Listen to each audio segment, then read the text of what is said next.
afternoon, all of you. Today we are discuss about problem solving based on a spectral data. In last lecture हमने discuss किया था कि जो हमें question में गिवन होता है मोलिकुलर वेट एंड उसके ऊपर से हमें स्ट्रक्चर फाइंड आउट करना है. आगे जो हमने एग्जाम्पल डिस्कस किए थे वो कैसे थे कि जो क्वेश्चन में हमें क्या गिवन होगा मोलिकुलर फॉर्मूला एंड उसके ऊपर से हमें स्ट्रक्चर निकालना है. अब जो हम डिस्कस कर रहे हैं वो क्या है, मोलिकुलर वेट गिवन होगा एंड उसके ऊपर से हमें स्ट्रक्चर फाइंड आउट करना है. यहाँ पे जो एग्जांपल है उसमें मोलिकुलर वेट क्या गिवन है 59. अब हमें एनएमआर फर्स्ट हम देखते हैं यूवी. जब यूवी में absorption is not above 220 nanometer तो क्या होगा, उसमें कॉन्जुगेशन एब्सेंट होगा. इट मींस कि कॉन्जुगेशन एब्सेंट है. Conjugation double bond conjugation is absent. Then हम एनएमआर देखते हैं. एनएमआर में हमें 2 सिग्नल गिवन है. इसमें जो फर्स्ट है उसमें केमिकल शिफ्ट की वैल्यू क्या है 2.6. इट मींस कि 2 to 5 के बीच में है. इसका मीनिंग क्या हुआ कि वो किसी भी इलेक्ट्रोनेगेटिव एलिमेंट के साथ अटैच होगा. अब यहाँ पे क्या गिवन है 3 हाइड्रोजन 2.6 3 हाइड्रोजन सिंगलेट. इसका मीनिंग क्या हुआ कि यहाँ पे CH3 ग्रुप अटैच होगा एंड वो किसी इलेक्ट्रोनेगेटिव एलिमेंट के साथ अटैच होगा एंड किसी भी ऐसा ग्रुप के साथ अटैच होगा कि जिसके पास प्रोटॉन एब्सेंट होगा. इसलिए इसकी मल्टीप्लिसिटी क्या आती है सिंगलेट. नेक्स्ट है 6.15 2 हाइड्रोजन ब्रॉडबैंड. यहाँ पे जो ब्रॉडबैंड इट मींस कि कोई भी इलेक्ट्रोनेगेटिव एलिमेंट प्रेजेंट होगा तो क्या होगा, यहाँ पे 2 हाइड्रोजन दिया है तो क्या प्रेजेंट हो सकता है NH2, क्योंकि इसका सिग्नल कैसा मिल रहा है हमें ब्रॉड बैंड मिल रहा है. अब हम आईआर डेटा देखते हैं. आईआर में जो फर्स्ट फ्रीक्वेंसी गिवन है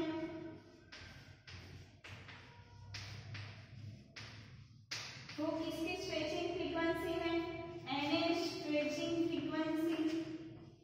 अभी तो स्ट्रेचिंग फ्रीक्वेंसी हमें सारी फ्रीक्वेंसी हमें याद होनी चाहिए. आईआर स्ट्रेचिंग वाइब्रेशन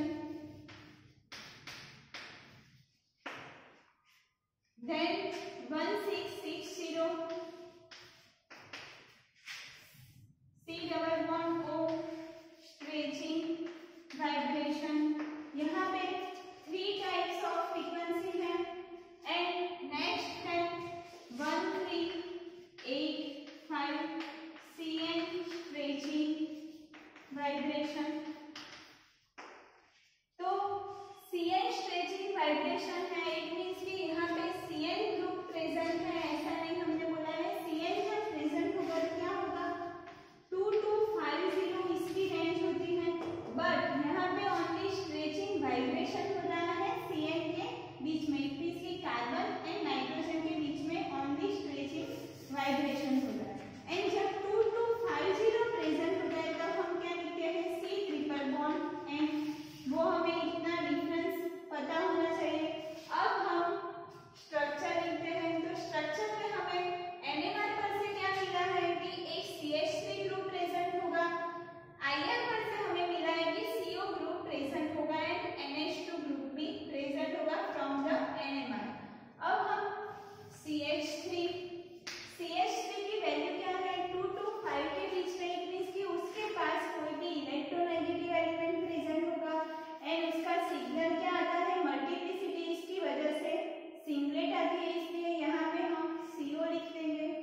कैलकुलेट करते हैं। तो कार्बन का कितना होता है 12, तो 12 इंटू 2 24 प्लस 5।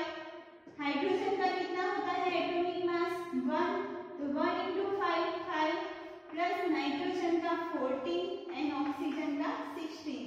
तो ये हम कैलकुलेट करेंगे तो कितना आ जाएगा 59। इट मींस कि हमने जो स्ट्रक्चर लिखा है एंड मोलेकुलर वेट क्वेश्चन में गिवन है वो दोनों क्या है करेक्ट है। ऐसे हम जो स्ट्रक्चर हम फाइंड आउट करते हैं तो लास्ट में हमें चेक करना होता है कि हमने जो आंसर लिखा है वो राइट है या गलत है। यहाँ पे जो नेक्स्ट एग्जांपल में हमें मोलेकुलर वेट क्या गिवन है 122 नैनोमीटर। यूवी क्या है दो रेंज की है 2 to 8 and 270 nanometer. It means कि N2 5 स्टार ट्रांजिशन हो रहा है। IR and NMR data given है। अब हम फर्स्ट यूवी में कौन सा ट्रांजिशन हो रहा है N2 5 star transition. It means कि कोई भी हेटेरो एटम प्रेजेंट होगा उसके पास लॉन पेयर होगा, इसलिए यहाँ पे N2 5 स्टार ट्रांजिशन हो रहा है।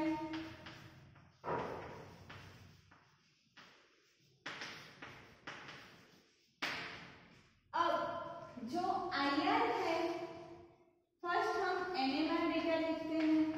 तो NMR में हमें टोटल 3 सिग्नल गिवन है 7.6, 8.2 एंड 12.69।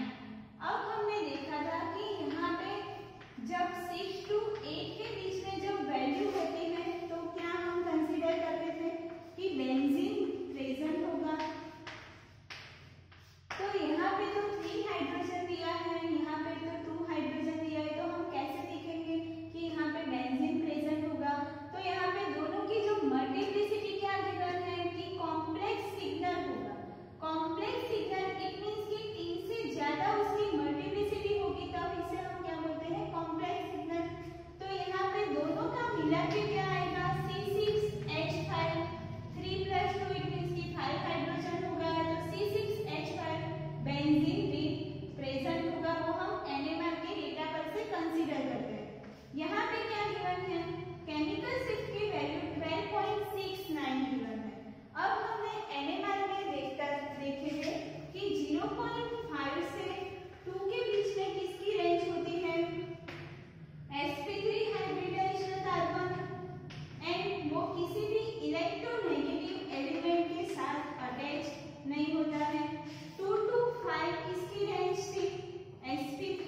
02 1580 एंड 1451। एक इसकी स्ट्रेचिंग फ्रीक्वेंसी है कि एरोमेटिक बेंजीन रिंग होगा, इसमें C double bond C present होगा, तो aromatic C double bond C stretching vibration. Then remaining कौन सा है 1285। 1285 जो COOH में CO के बीच में जो स्ट्रेचिंग वाइब्रेशन होता है, CO सिंगल बॉन्ड, COOH को हम कैसे लिख सकते हैं C डबल बॉन्ड OOH। तो ये जो C एंड O के बीच में जो वाइब्रेशन हो रहा है, इसकी वाइब्रेशन फ्रीक्वेंसी क्या होगी 1285। देन लास्ट वन कौन सा है 701। इट मींस कि मोनो सब्स्टिट्यूटेड बेंजीन होगा।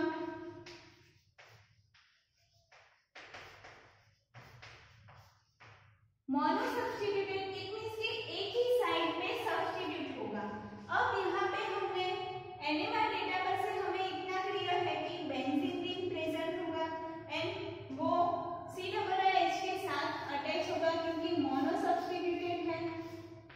यहाँ पे हम कोई विधि निकालनी नहीं है, मॉलिक्यूलर फॉर्मूला भी नहीं निकालनी है, सिर्फ IR डेटा पर से हमें क्या मिला है कि मोनो सब्स्टिट्यूटेड है, तो COOH ग्रुप हम यहाँ पे अटैच कर लेते हैं। इसे हम क्या बोलते हैं बेंजोइक एसिड।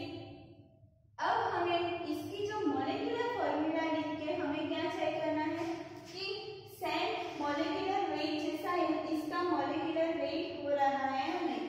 तो यहाँ पे कितने नंबर ऑफ कार्बन प्रेजेंट है 6 कार्बन एंड 7 C7। हाइड्रोजन कितने प्रेजेंट है 1।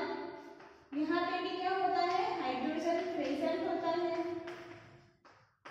तो ये कितने hydrogen 5 and 6 hydrogen it means कि H6O2। तो कितना हुआ 84। 12 into 7 84 plus 16 into 1 6 plus 16 into 2 32। तो कितना आंसर आएगा मोलिकुलर वेट 122। तो इतना क्लियर हुआ कि यहाँ पे जो हम एग्जाम्पल में हम क्या कर रहे हैं, फर्स्ट हमें जो यूवी डेटा है वो देखना है, देन NMR पर से हमें थोड़ा आइडिया आ जाएगा कि कौन से ग्रुप प्रेजेंट होंगे। देन IR में जो फर्स्ट स्ट्रेचिंग फ्रीक्वेंसी दी है वो किसकी है, जो COOH में OH ग्रुप प्रेजेंट होता है, इसका स्ट्रेचिंग वाइब्रेशन दिया है। देन 1680 इट मींस कि CO कार्बोनिक स्ट्रेचिंग वाइब्रेशन है। Then aromatic C double bond C bond के बीच में जो वाइब्रेशन हो रहा है उसकी स्ट्रेचिंग फ्रीक्वेंसी गिवन है 1285। तो कार्बोक्सिलिक एसिड COOH ग्रुप में जो कार्बोनिल ग्रुप के पास में जो ऑक्सीजन प्रेजेंट होता है, इसकी स्ट्रेचिंग फ्रीक्वेंसी है। एंड 701 वो क्या करता है 701 इट मींस कि वो किसकी है मोनो सब्स्टिट्यूटेड होगा। इसका मीनिंग क्या हुआ कि एक ही साइड पे कोई भी ग्रुप अटैच होगा, इसे हम मोनो सब्स्टिट्यूटेड बोलते हैं। यहाँ पे हमें क्या याद रखना है, मेन NMR जो रेंज होती है एंड IR रेंज जो आपने पहले पढ़ चुके हैं, दोनों हमें याद रखनी है। उसके ऊपर से हम इजीली स्ट्रक्चर फाइंड आउट कर सकते हैं।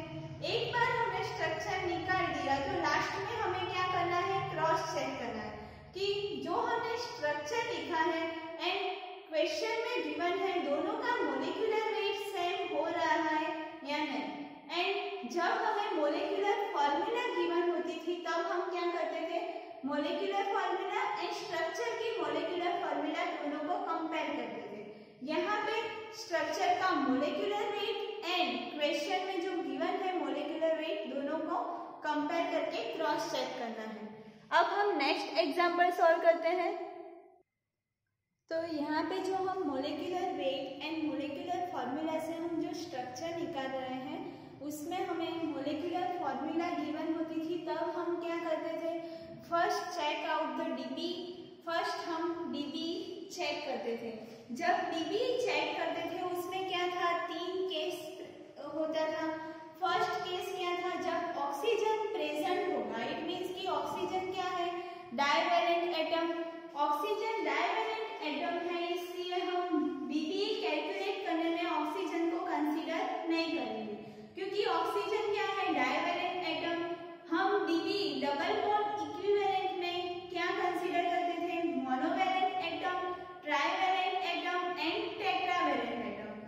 सेकंड केस कौन सा था कि जब मॉलिक्यूलर फॉर्मूला में कोई भी हैलोजन ग्रुप प्रेजेंट होता है, तब हमें क्या करना है कि हैलोजन प्रेजेंट होता है, इट मींस कि हैलोजन क्या है, मोनो सब्स्टिट्यूटेड मोनोवैलेंट एटम है। मोनोवैलेंट एटम है, इसलिए हम हैलोजन को मोनोवैलेंट एटम में एडिशन करेंगे हाइड्रोजन में। एंड जब नाइट्रोजन प्रेजेंट होता है तब हमें क्या करना है, nitrogen is a tetravalent atom.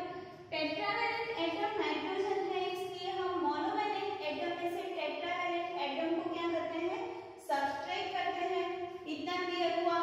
अब हमें जो एग्जांपल गिवन है उसमें क्या गिवन है, मॉलिक्यूलर वेट। यहाँ पे हमें कोई डीबी निकालना नहीं है, तो फर्स्ट हम क्या करेंगे, जो यूवी का रेंज गिवन है, तो यूवी में क्या है, pi to pi star transition हो रहा है, 234 269, इट मींस कि pi to pi star transition.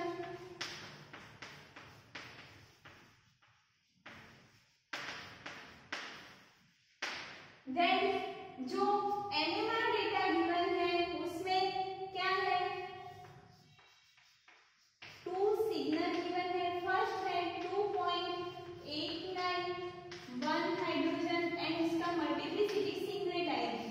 इसका मीनिंग क्या हुआ कि CH प्रेजेंट होगा एंड वो किसी भी इलेक्ट्रोनेगेटिव एलिमेंट के साथ अटैच होगा, इसलिए इसकी केमिकल शिफ्ट की वैल्यू 2.89 आती है एंड मल्टीप्लिसिटी सिंगलेट आती है, इसलिए वो किसी भी ऐसे ग्रुप के साथ अटैच होगा जिसकी वजह से उसके पास कोई भी प्रोटॉन प्रेजेंट नहीं होता है, इसलिए इसकी मल्टीप्लिसिटी सिंगलेट आएगी।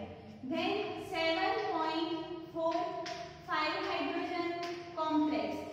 इसका मीनिंग क्या हुआ, जब कॉम्प्लेक्स गिवन होता है 5 हाइड्रोजन है एंड मेन चीज क्या है, केमिकल शिफ्ट की वैल्यू 6 to 8 के बीच में रेंज होती है, तब क्या प्रेजेंट होता है, बेंजीन रिंग।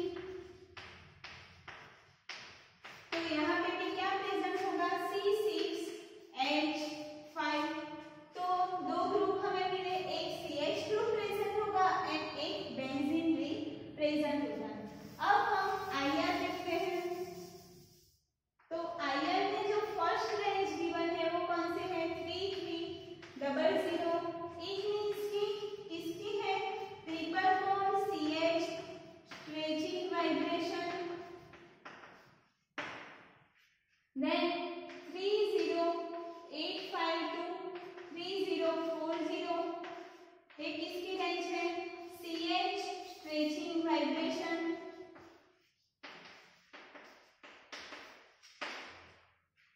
देन 2110, इसमें गलती हो सकती है 2110।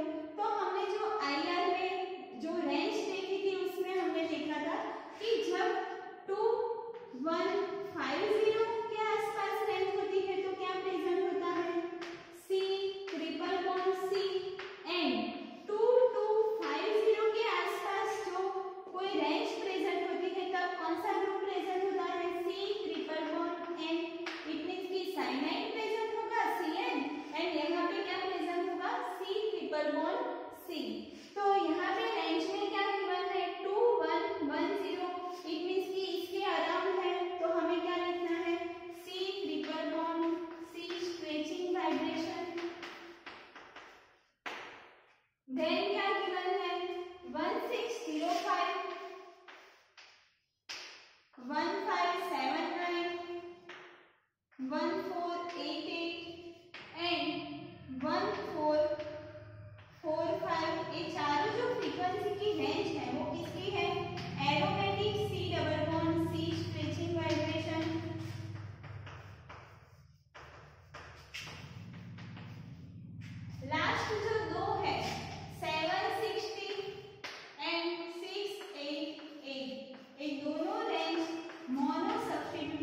बेंजीन की है।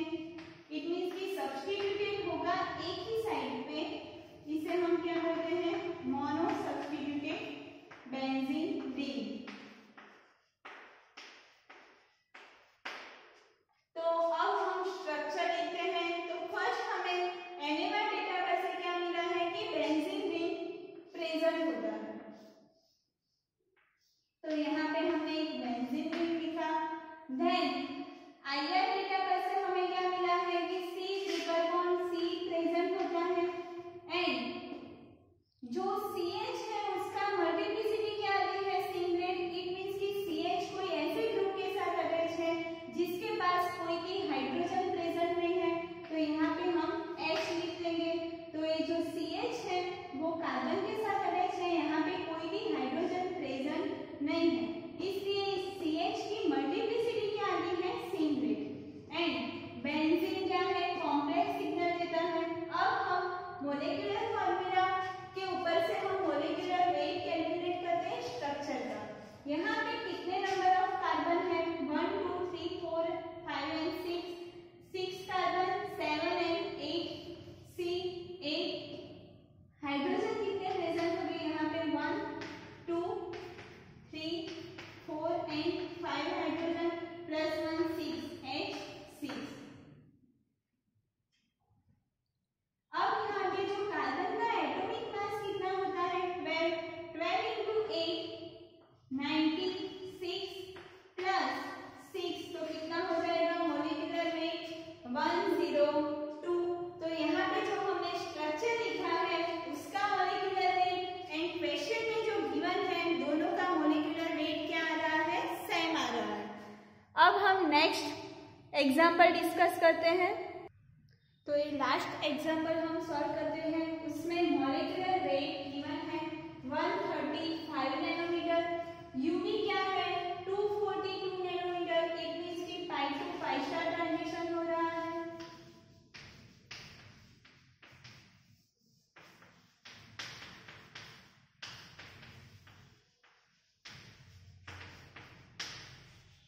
अब जो NMR है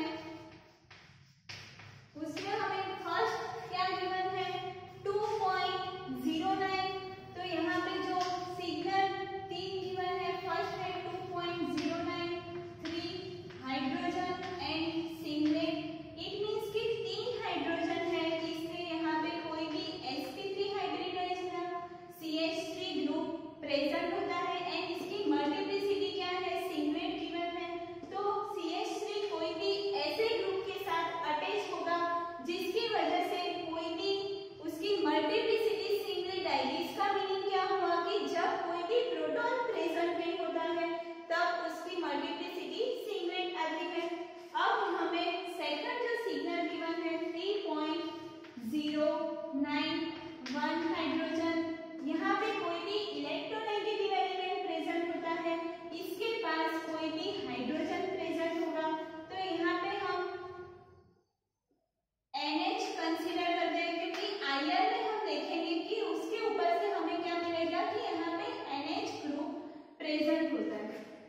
हाइड्रोजन कैलकुलेट करते हैं। यहाँ पे कितने हाइड्रोजन हो गए?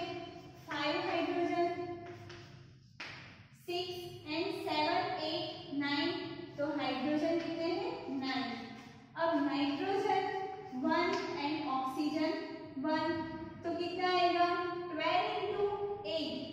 कार्बन का एटॉमिक मास क्या होता है? 12, तो 12 इंटू 8 96 प्लस जो हाइड्रोजन का एटॉमिक मास कितना होता है? 1, तो 9 इंटू 1 9 प्लस नाइट्रोजन का एटॉमिक मास क्या होता है? 14 एंड ऑक्सीजन का 16, तो यहाँ पे 14 प्लस 16, चारों को हम ऐड कर देंगे तो हमें जो आंसर मिलेगा वो कितना मिलेगा? 135। तो यहाँ पे जो मोलिकुलर वेट क्वेश्चन में गिवन है एंड जो हमने आंसर लिखा है, दोनों का जो आंसर सेम आएगा। इसका मीनिंग क्या है? हमने जो स्ट्रक्चर निकाला है वो क्या है? करेक्ट है। तो यहाँ पे जो हमने लास्ट एग्जाम्पल सॉल्व किए वो कैसे थे कि मोलिकुलर वेट हमें गिवन था, उसके ऊपर से हमें डायरेक्ट स्ट्रक्चर फाइंड आउट करना है, हमें कोई डीबी निकालना नहीं है, मोलिकुलर फॉर्मूला भी हमें फाइंड आउट नहीं करना है। तो ये जो चैप्टर में हमने फर्स्ट एग्जाम्पल सॉल्व किए थे उसमें हमें क्या गिवन था? Molecular formula. मोलिकुलर फॉर्मूला के ऊपर से हम फर्स्ट डीबी निकालते थे एंड डीबी निकालते थे तब हमें पॉसिबिलिटी मिलती थी कि यहाँ पे इतने डबल बॉन्ड प्रेजेंट हो गए, इतने ट्रिपल बॉन्ड प्रेजेंट हो गए एंड इतनी रिंग प्रेजेंट होती है। उसके ऊपर से हम स्ट्रक्चर लिखते थे। ये जो हमने एग्जांपल सॉल्व किए उसमें हमें क्या याद रखना है? First DB, then NMR data देखना है एंड लास्ट में आईआर डेटा देखना है। देन जो सेकंड टाइप के एग्जांपल थे उसमें क्या था? मोलिकुलर वेट गिवन होता है एंड जो हमें एनएमआर में जो दिया होता है कि इतने हाइड्रोजन प्रेजेंट है, वो यहाँ पे सेकंड टाइप ऑफ एग्जांपल में ऐसा गिवन नहीं होता था, तो हमें परसेंटेज पर से हम क्या निकालते थे? उसका स्क्वायर रेशियो दिया होता था एंड स्क्वायर रेशियो ऊपर से हम नंबर ऑफ प्रोटॉन निकालते थे। Then third type of example क्या है? मोलिकुलर वेट पर से हमें डायरेक्ट स्ट्रक्चर निकालना है। इतना क्लियर हुआ?